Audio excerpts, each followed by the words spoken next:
దేశీయ మొక్కల పచ్చదనంతో రాష్ట్రం కలకల్లాడాలని AP deputy CM Pawan Kalyan అన్నారు. కోనో కార్పస్ మొక్కలు భూగర్భ జల సంపద మీద ప్రభావం చూపడంతో పాటు మనిషికి ఆరోగ్యపరంగానూ ఇబ్బందులు తెస్తాయన్నారు. ఎవరూ ఆ మొక్కల్ని నాటొద్దని సూచించారు. దేశీయ మొక్కల పచ్చదనంతో రాష్ట్రం కళకళలాడాలని AP deputy CM Pawan Kalyan అన్నారు. రాష్ట్ర ప్రభుత్వం ఆధ్వర్యంలో చేపడుతున్న వన మహోత్సవంలో ప్రతి ఒక్కరూ పాల్గొనాలని కోరారు. ఇది సామాజిక బాధ్యత అంటూ ఓ వీడియో సందేశాన్ని విడుదల చేశారు. కోనో కార్పస్ మొక్కలు భూగర్భ జల సంపద మీద ప్రభావం చూపడంతో పాటు మనిషికి ఆరోగ్యపరంగానూ ఇబ్బందులు తెస్తాయన్నారు. ఎవరూ ఆ మొక్కల్ని నాటొద్దని సూచించారు. ఈ వన మహోత్సవం వేళ దేశీయ జాతుల మొక్కలను, అందరికీ మేలు చేసే మొక్కలను విరివిగా నాటాలని పిలుపునిచ్చారు.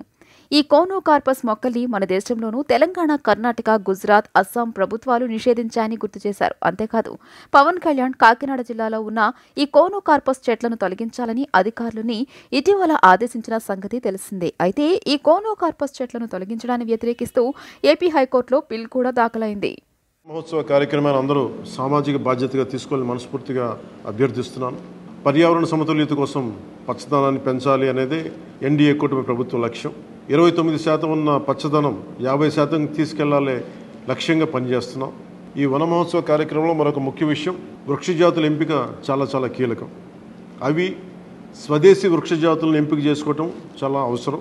స్థానిక వృక్షజాతులు నాటడం ద్వారా జీవ వైవిధ్యాన్ని, నేల ఆరోగ్యాన్ని మరియు పర్యావరణం మరియు మానవ ఆరోగ్యాన్ని కాపాడిన వాళ్ళు అవుతాం.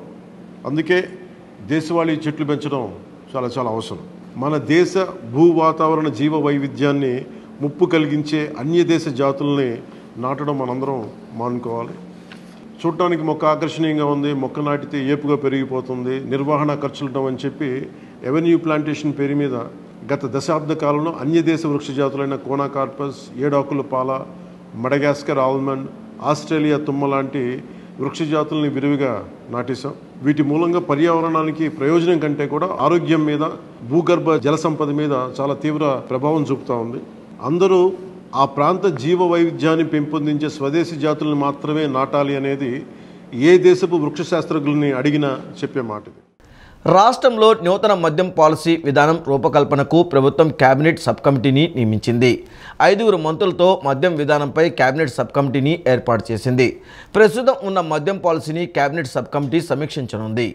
రాష్ట్రంలో నూతన మద్యం విధానం రూపకల్పనకు ప్రభుత్వం మంత్రివర్గ సబ్ కమిటీని నియమించింది. 5 మంత్రులతో మద్యం విధానంపై కేబినెట్ సబ్ కమిటీని ఏర్పాటు చేసింది. సబ్ కమిటీలో సభ్యులుగా మంత్రులు కొల్లు రవీంద్ర, నాదెండ్ల మనోహర్, కొండపల్లి శ్రీనివాస్, సత్యకుమార్ యాదవ్, గొట్టిపాటి రవిలను నియమించారు. ప్రస్తుతం ఉన్న మద్యం పాలసీని కేబినెట్ సబ్ కమిటీ సమీక్షించనుంది. వివిధ రాష్ట్రాల్లో ఉన్న మద్యం పాలసీలను అధ్యయనం చేయనుంది. మద్యం దుకాణాలు, బార్లు, బెవరేజెస్ కంపెనీల వంటి వాటిల్లో వివిధ రాష్ట్రాల్లో అమలు చేస్తున్న విధానాలను పరిశీలించనుంది. ఇప్పటికే వివిధ రాష్ట్రాల్లో పర్యటించి అధ్యయనం చేసి ఇచ్చిన అధికార నివేదికను పరిశీలించనుంది. మద్యం విధాన రూపకల్పనలో భాగంగా వివిధ వర్గాల నుంచి మంత్రివర్గ సబ్ కమిటీ అభిప్రాయాలు సేకరించనుంది. ఓ ఇంజనీరింగ్ కళాశాలలో సీక్రెట్ కెమెరాల వ్యవహారం తీవ్ర కలకలం రేపింది. బాలికల హాస్టల్ వాష్రూమ్లో సీక్రెట్ కెమెరాలు పెట్టారని విద్యార్థినులు ఆరోపించారు. ఈ విషయంపై బాలికల హాస్టల్లో హిడెన్ కెమెరా గుర్తించారంటూ ఎక్స్ వేదికగా విద్యార్థులు పోస్టులు పెడుతున్నారు. వారం క్రితమే ఘటన వెలుగు చూసినా యాజమాన్యం పట్టించుకోవడం లేదని మండిపడ్డారు. కృష్ణా జిల్లా గుడ్లవల్లేరు ఇంజనీరింగ్ కళాశాలలో సీక్రెట్ కెమెరాల వ్యవహారం తీవ్ర కలకలం రేపింది. ఈ అంశంపై అర్ధరాత్రి విద్యార్థినులు కళాశాల ప్రాంగణంలో ఆందోళనకు దిగారు. బాలికల వసతి గృహంలోని బాత్రూంలో రహస్య కెమెరాలు ఉంచారంటూ హాస్టల్ ప్రాంగణంలో విద్యార్థినులు నిరసన తెలియజేశారు. సెల్ ఫోన్ టార్చ్ లైట్లు వేస్తూ తమకు న్యాయం చేయాలని నినాదాలు చేశారు. ఈ కెమెరాల ద్వారా వచ్చిన వీడియోలను సామాజిక మాధ్యమాల్లోకి పంపుతూ వాటిని విక్రయిస్తున్నారని ఆరోపిస్తూ బీటెక్ చివరి సంవత్సరం చదువుతున్న ఓ విద్యార్థిపై సహచర విద్యార్థులు దాడికి యత్నించారు. ఈ విషయం తెలుసుకున్న పోలీసులు కళాశాల వసతి హాస్టల్కు చేరుకున్నారు. పోలీసులు విద్యార్థులను అదుపు చేశారు. జూనియర్, సీనియర్ విద్యార్థులతో చర్చించారు. తెల్లవారుజాము 3:30 గంటల వరకు ఆందోళన కొనసాగించిన విద్యార్థులు ఆ తర్వాత పోలీసుల జోక్యంతో శాంతించారు. అనంతరం సీక్రెట్ కెమెరాల వ్యవహారం గురించి బీటెక్ ఫైనల్ ఇయర్ విద్యార్థిని పోలీసులను ప్రశ్నించారు. అతడి ల్యాప్టాప్, సెల్ ఫోన్ స్వాధీనం చేసుకున్నారు. కెమెరా ఏర్పాట్లో అతడిని మరో విద్యార్థిని సహకరిస్తోందంటూ పలువురు ఆరోపిస్తున్నారు. ఈ విషయం గురించి బాలికల హాస్టల్లో హిడెన్ కెమెరా గుర్తించారంటూ సామాజిక మాధ్యమం ఎక్స్ వేదికగా చేసిన పోస్టులను సైతం విద్యార్థినులు పోలీసులకు చూపించారు. ఈ విషయం వారం రోజుల క్రితమే వెలుగు చూసిందని తెలియజేశారు. వారం రోజులుగా ఇంత జరుగుతున్న బాధ్యులపై యాజమాన్యం ఎందుకు చర్యలు తీసుకోవడం లేదని ప్రశ్నించారు. గుడ్లవల్లేరు ఇంజనీరింగ్ కళాశాలలో హిడెన్ కెమెరాల ఆరోపణపై సీఎం చంద్రబాబు విచారణకు ఆదేశించారు. మంత్రి కొల్లుతో పాటు కలెక్టర్, ఎస్పీ ఘటనా స్థలికి వెళ్లాలన్నారు. వారం 10 రోజుల నుంచి మేనేజ్మెంట్ ఏం చేస్తుంది? మేము నిన్న 5 గంటలకి కంప్లైంట్ ఇస్తే కానీ ఇంకా మాకు తెలియదు అంటున్నారు. ఏంటి రాత్రికి ఎలా ప్రూవ్ చేస్తారండి ఫేక్ న్యూస్ అని? రాత్రి నిన్న 1 మంత్ అడిగారు ఇన్వెస్టిగేషన్ కి, మళ్ళీ రాత్రి ఫేక్ న్యూస్ ఎలా ప్రూవ్ చేస్తారు? అమ్మాయి వాళ్ళు పిలిపించండి, వాళ్ళు పిలిచి మా ముందు దగ్గర చెప్పించండి. మమ్మల్ని కేసు తప్పంటే మా మీద రివర్స్ కేసు పెడతారండి. ఎలా పెడతారు మా మీద కేసు? మేమేం చేసాం మా మీద పెడతారు? వైసీపీపై రాజకీయ కుట్ర చేస్తున్నారని మాజీ మంత్రి కాకాని గోవర్ధన్ రెడ్డి ఆరోపించారు. ఒకరిద్దరు ఎంపీలు పార్టీని వీడితే నష్టం ఏమీ లేదన్నారు. గతంలో ఇలా పార్టీలు మారిన నాయకులు ఎంతోమంది కాలగర్భంలో కలిసిపోయారని చెప్పారు. అధికారంలో ఉన్నప్పుడు ప్రజాప్రతినిధులను కొనడం చంద్రబాబుకు అలవాటేనని విమర్శించారు. వైసీపీకు చెందిన రాజ్యసభ ఎంపీలు, ఎమ్మెల్సీలను చేర్చుకునేందుకు టీడీపీ చేస్తున్న ప్రయత్నాలపై వైసీపీ నాయకులు ఆగ్రహం వ్యక్తం చేస్తున్నారు. రాజ్యసభ సభ్యులు పార్టీ మార్పుపై స్పందించిన మాజీ మంత్రి కాకాని గోవర్ధన్ రెడ్డి తీవ్రస్థాయిలో విరుచుకుపడ్డారు. ప్రజల దృష్టి మరల్చేందుకే రాజ్యసభ సభ్యులను పార్టీలోకి చేర్చుకోవాలని చంద్రబాబు ప్రయత్నాలు చేస్తున్నారని ఆరోపించారు. వైఎస్ జగన్మోహన్ రెడ్డి నాయకత్వాన్ని దెబ్బతీయాలని చంద్రబాబు గతంలో ఎమ్మెల్యేలను కొనుగోలు చేశారని ఆగ్రహం వ్యక్తం చేశారు. గతంలో 23 మంది ఎమ్మెల్యేలను కొనుగోలు చేసిన చంద్రబాబు నాయుడుకు చివరికి 23 మంది ఎమ్మెల్యేలు మాత్రమే మిగిలిన విషయాన్ని ఈ సందర్భంగా కాకాని గుర్తు చేశారు. రాజీనామా చేసి పార్టీలో చేరిన వారికి పదవులు ఇస్తామని చంద్రబాబు గ్యారంటీ ఇస్తారా అని ప్రశ్నించారు. కొందరిని ప్రలోభాలకు గురిచేసి పార్టీలోకి చేర్చుకుంటున్నారని, ప్రజల దృష్టి మరల్చేందుకు రాజ్యసభ సభ్యులను పార్టీలో చేర్చుకోవాలని చూస్తున్నారని ఆరోపించారు. గతంలో పార్టీ మారిన వారు కాలగర్భంలో కలిసిపోయారని, పార్టీ వీడితే వచ్చే నష్టమేమీ లేదని స్పష్టం చేశారు. ఎందుకు ఆలోచన చేశారు? ఎమ్మెల్యేలందరూ వెళ్ళిపోతున్నారు, ఎంపీలందరూ వెళ్ళిపోతున్నారు, ఇంక పార్టీకి దిక్కు మొక్కు లేదనేటువంటి ఒక ప్రచారం తీసుకురావడానికి. అయితే ఆ రోజు ఏం జరిగింది? తర్వాత వచ్చినటువంటి ఎన్నికల్లో నీకు 23 సీట్లు వచ్చాయి, 3 ఎంపీ సీట్లు వచ్చాయి, 23 ఎమ్మెల్యే సీట్లు వచ్చాయి. అంటే దాదాపుగా 23 మంది ఎమ్మెల్యేలను కొనుగోలు చేస్తే నీ దగ్గర ఆ రోజు 108 మంది ఉంటే ఇంకొక 23 మందిని నువ్వు కొనుగోలు చేస్తే నీకు వచ్చినటువంటి మొత్తం కలిపితే 23 సీట్లు వచ్చాయి. కాబట్టి కొనుగోలు చేసినంత మాత్రానే వైఎస్ఆర్ కాంగ్రెస్ పార్టీని, జగన్మోహన్ రెడ్డి గారి నాయకత్వాన్ని దెబ్బతీయలేరు. ఒకటి నెంబర్ 1 పాయింట్. నెంబర్ 2 పాయింట్ దగ్గరికి వచ్చేటప్పటికి ఈరోజు మీరు మరలా కొనుగోలు మొదలుపెట్టారు. ఈరోజు ఇండైరెక్ట్ సేల్ అంటే ఏ విధంగా ఉంది? నాకు తెలిసినటువంటి సమాచారం ప్రకారం నువ్వు ఎవరి చేత అయితే రాజీనామా చేయిస్తున్నావో, వాళ్ళని మీ పార్టీలో చేర్చుకుంటున్నావో ఆ టికెట్ వాళ్ళకే ఇస్తావా? ఇవ్వాలి కదా. కొంతమందికి మాత్రం నేరుగా వాళ్ళతోనే బేరసారాలు పెట్టావు. మీరు రాజీనామా చేయండి, మరలా నా పార్టీలోకి రండి, నా పార్టీలో ఈరోజు నీకు అవసరం ఏముంది? దాదాపుగా 21 మంది నీకు సంబంధించినటువంటి ఎంపీలు ఉన్నారు, నీకు సంబంధించి 164 మంది ఎమ్మెల్యేలు ఉన్నారు. ఈరోజు ఈ 11 మంది రాజ్యసభ సభ్యుల మీద నువ్వు ఎందుకు కన్నేసావు? అంటే డైవర్షన్ పాలిటిక్స్. ముంబై నటి కాదంబరి జత్వానీ విచారణకు విజయవాడ వచ్చే ముందు మీడియాతో మాట్లాడుతూ సంచలన వ్యాఖ్యలు చేశారు. తనపై అక్రమ కేసులు పెట్టి తనను ఏపీ పోలీసులు వేధించారని అన్నారు. వైసీపీ ప్రభుత్వంలో అప్పటి ప్రభుత్వ పెద్దలు, కొంతమంది అధికారులు తనను ఆటబొమ్మలా వాడుకున్నారని తెలిపారు. తనను వేధించిన అధికారులకు సంబంధించి అన్ని ఆధారాలు తన వద్ద ఉన్నాయని, వాటిని ఏపీ ప్రభుత్వానికి అందిస్తానని వెల్లడించారు. ఈ కేసులో నిందితులకు ఖచ్చితంగా శిక్ష పడాలని కోరుకుంటున్నానని తెలిపారు.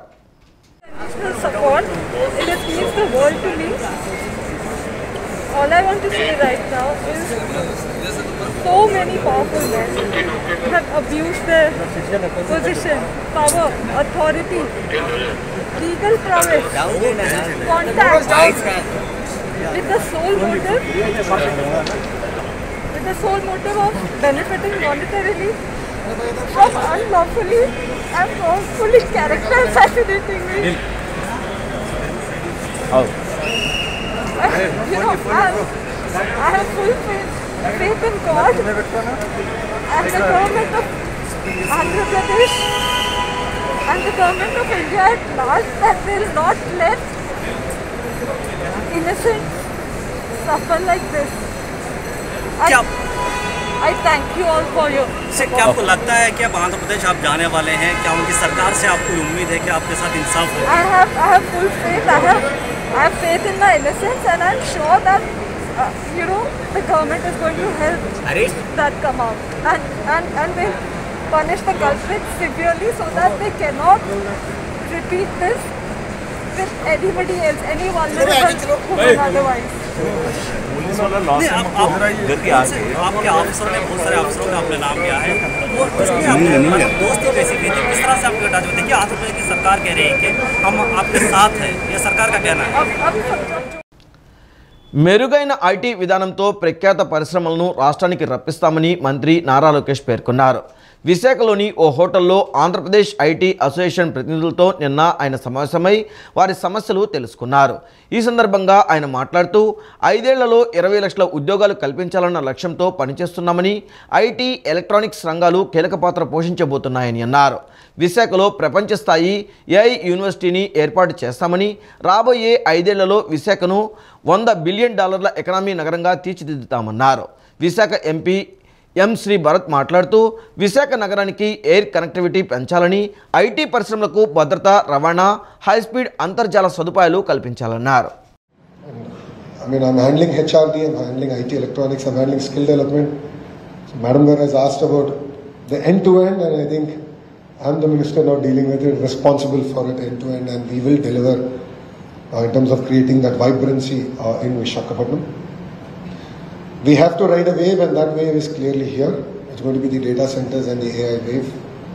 I've already had a series of meetings with people who have a lot of investments in that sector, who have done a lot of work already and who are planning to do a lot of work. Close to $300 billion will get invested in this sector every year till the foreseeable future. All of you understand now NVIDIA GPUs are becoming difficult to get. So preferred access has become a big deal. So $300 billion will get invested in the sector every year. And I intend to get the lion's share of that, not only to India, but to Visakhapatnam. AI is here, quantum computing is here, robotics is going to be here tomorrow. All three are our focus areas for Visakhapatnam. It is fundamentally going, next decade is going to fundamentally transform the way we are going to interact across sectors. Even movie making is going to be transformed. The entire legal fraternity, politics, business, healthcare is going to be fundamentally transformed. Education will also be transformed. YCP ప్రభుత్వ అరాచకాలకు జిత్వానీ ఉదంతం ఒక నిదర్శనమని TDP నేత బుద్దా వెంకన్న వ్యాఖ్యలు చేశారు. ఆడుదాం ఆడవాళ్లతో అని అమాయక మహిళల జీవితాలు నాశనం చేశారని ఆగ్రహం వ్యక్తం చేశారు. ఇప్పుడు నటి జిత్వానీ కేసులో ఐపీఎస్ అధికారుల పాత్ర ఆందోళన కలిగిస్తుందన్నారు. వైసీపీ ప్రభుత్వ అరాచకాలకు జిత్వానీ ఉదంతం ఒక నిదర్శనమని టీడీపీ నేత బుద్దా వెంకన్న వ్యాఖ్యలు చేశారు. ఈ సందర్భంగా ఆయన మీడియాతో మాట్లాడుతూ విజయసాయిరెడ్డి శాంతి వ్యవహారం చూశామని, గంట అరగంట మంత్రులు ఏమన్నారో చూశామన్నారు. ఇప్పుడు సకల శాఖ మంత్రి చేసిన దారుణం చూస్తున్నామని అన్నారు. జగన్ పాలనకు చంద్రబాబు పాలనకు ఎంత తేడా ఉందో చూడాలన్నారు. జగన్ వారి మంత్రులు చేసిన అరాచకాలు, దారుణాలు అన్నీ ఇన్ని కావని మండిపడ్డారు. ఆడుదాం ఆంధ్ర అని కోట్లు దోచుకున్నారన్నారు. ఆడుదాం ఆడవాళ్లతో అని అమాయక మహిళల జీవితాలు నాశనం చేశారని ఆగ్రహం వ్యక్తం చేశారు. ఇప్పుడు నటి జిత్వానీ కేసులో ఐపీఎస్ అధికారుల పాత్ర ఆందోళన కలిగిస్తుందన్నారు.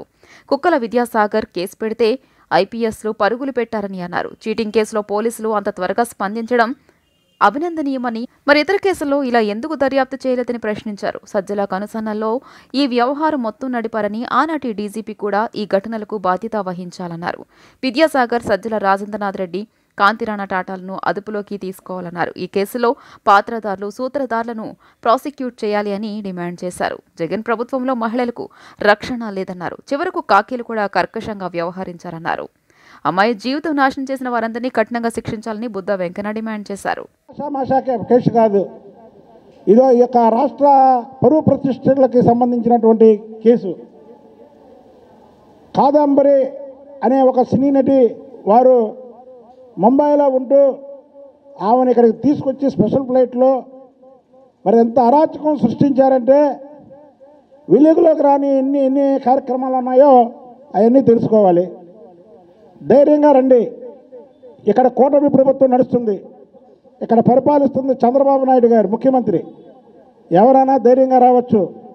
నిన్న ఆఖరికి కాదంబరి గారు ఈ కేసుని సిబిఐ కూడా అప్పచెప్పమని ఆమె రిక్వెస్ట్ చేసింది. అంటే ఆమె ఎంత ఇబ్బంది పడిందో ఒక్కసారి ప్రజలు ఆలోచించాలి. అది ఒక్క కుక్కల విద్యాసాగర్ వల్ల అయితే ఇది అవదు.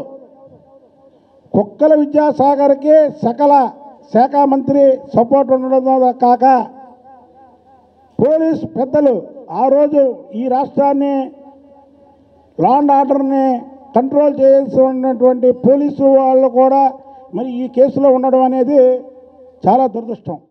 గడిచిన 5 ఏళ్లు నిర్లక్ష్యంగా పనిచేసిన అధికారులు తీరు మార్చుకోవాలని, లేకుంటే చర్యలు తప్పవని మంత్రి నిమ్మల రామానాయుడు హెచ్చరించారు. సాగర్ కుడి ఎడమ కాలువలు, చింతలపూడి ఎత్తిపోతలపై మంత్రి సమీక్ష నిర్వహించారు. కాలువలకు గండ్లు పడుతున్న అంశంపై వివరణ కోరారు. సాగర్ కుడి కాలువ ఆయకట్టుకు 15 రోజుల ముందే నీటిని విడుదల చేశామని, సాగర్ ఎడమ కాలువ జోన్ 3 పరిధిలో చెరువులు నింపాలన్నారు. నాగార్జున సాగర్ కుడి ఎడమ కాలువలు, చింతలపూడి ఎత్తిపోతల పథకాలపై జలవనరుల శాఖ మంత్రి నిమ్మల రామానాయుడు అధికారులతో సమీక్షించారు. గతంలో నిర్వహణ సరిగా లేకపోవడంతో గండ్లు పడుతున్న అంశంపై మంత్రి నిమ్మల అధికారులను వివరణ కోరారు. గడిచిన 5 ఏళ్లుగా నిర్లక్ష్యంగా పనిచేసిన అధికారులు పద్ధతి మార్చుకోకుంటే తగిన చర్యలు తప్పవని హెచ్చరించారు.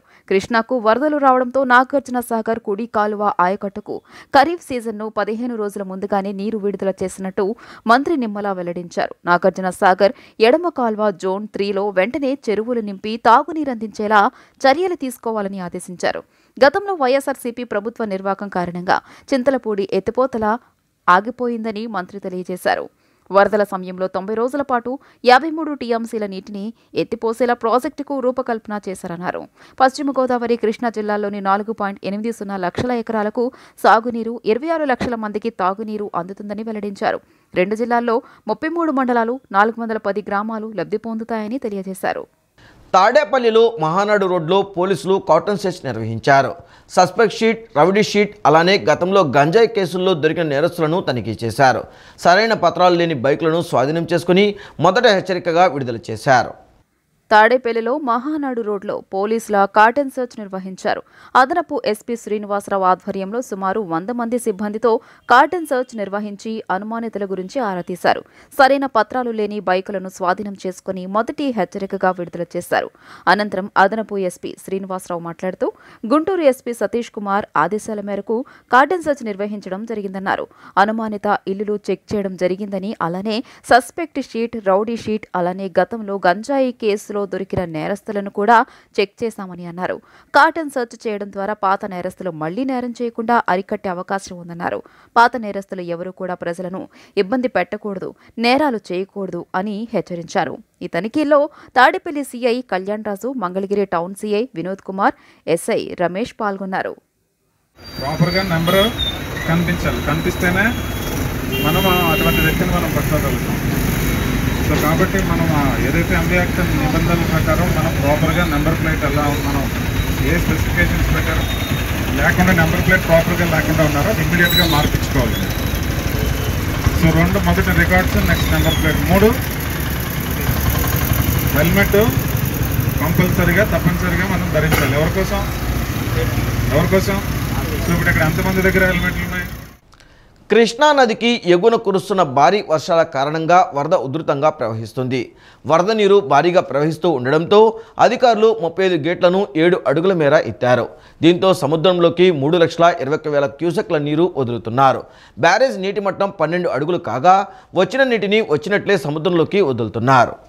ప్రకాశం బ్యారేజీ వద్ద కృష్ణమ్మ ఉధృతంగా ప్రవహిస్తోంది. ఎగువ నుండి భారీగా వరద నీరు వస్తుండటంతో అధికారులు 35 గేట్లను 7 అడుగుల మేర ఎత్తారు. 3,21,000 క్యూసెక్కుల నీటిని దిగువకు విడుదల చేస్తున్నారు. నాగార్జున సాగర్ నుంచి పెద్ద ఎత్తున నీరు విడుదల కావడంతో ప్రకాశం బ్యారేజీ వద్ద 1.15 లక్షల క్యూసెక్కుల నీరు వచ్చి చేరుతోంది. దిగువకు 98,000 క్యూసెక్కులను విడుదల చేస్తున్నట్లు బ్యారేజీ ఏఈ దినేష్ తెలియజేశారు. కృష్ణా పశ్చిమ, తూర్పు డెల్టా, ఏలూరు, బందరు, రైవస్ కాల్వలకు 17,000 క్యూసెక్కులు విడుదల చేసినట్లు అధికారులు తెలియజేశారు. బ్యారేజీ వద్ద ప్రస్తుతం 12 అడుగుల నీటి మట్టం ఉంది. సాగర్లోని మొత్తం 26 క్రస్ట్ గేట్లన్నీ ఎత్తి 3.14 లక్షల క్యూసెక్కుల నీటిని దిగువకు వదిలారు. సాగర్ పూర్తి స్థాయి నీటి మట్టం 590 అడుగులకు చేరింది. పూర్తి స్థాయి నీటి సామర్థ్యం 312.05 టీఎంసీలకు గాను 312.04 టీఎంసీల నిల్వ ఉంది. కాగా సాగర్ నుంచి పులిచింతల ప్రాజెక్టుకు వరద పోటెత్తుతోంది. దీంతో 13 గేట్లు ఎత్తి ప్రకాశం బ్యారేజీకి 2,71,983 క్యూసెక్ల నీటిని విడుదల చేస్తున్నారు. పులిచింతల పూర్తి స్థాయి నిల్వ సామర్థ్యం 45.77 టీఎంసీలు కాగా ప్రస్తుతం 42.57 టీఎంసీలు నిల్వ ఉంది. తెలుగు భాష తల్లితో సమానమని ఎప్పుడూ విస్మరించరాదని ఆదిత్య డిగ్రీ కళాశాల ప్రిన్సిపల్ నసీమా బేగం విద్యార్థులకు సూచించారు.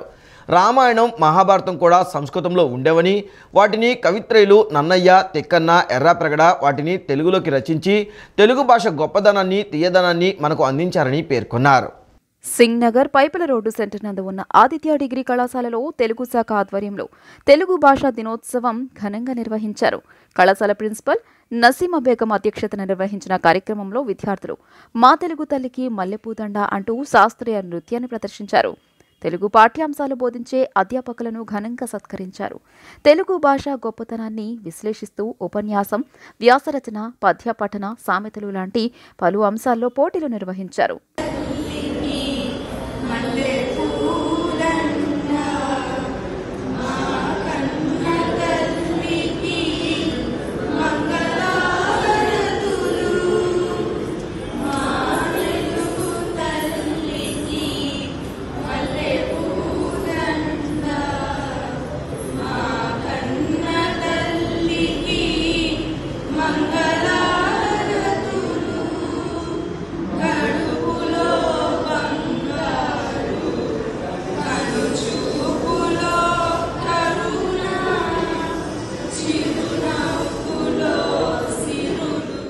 నవజీవన్ బాలభవన్ ఆధ్వర్యంలో కృష్ణా జిల్లా బాపులపాడు మండలం వీరవల్లి రాజీవ్ గాంధీ కాలనీలోని అంగన్వాడీ సెంటర్ నందు మత్తు పదార్థాలు, సోషల్ మీడియా దుర్వినియోగంపై అవగాహన నిర్వహించారు.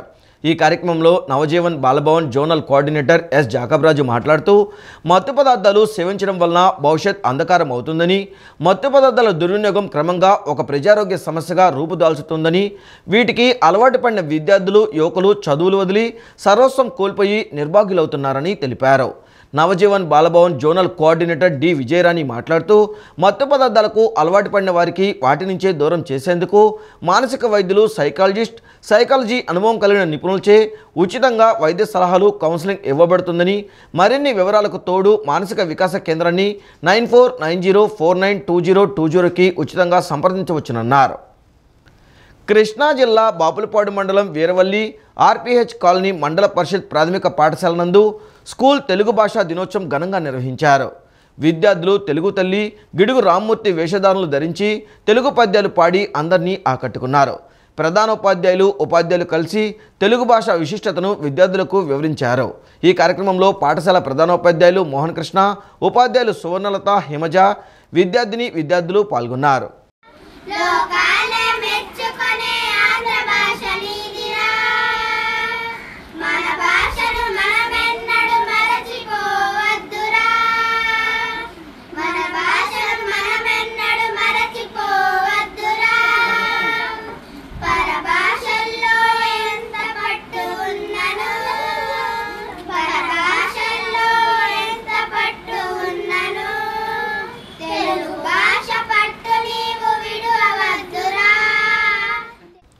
ఈ వార్తలు ఇంతటితో సమాప్తం. నమస్కారం.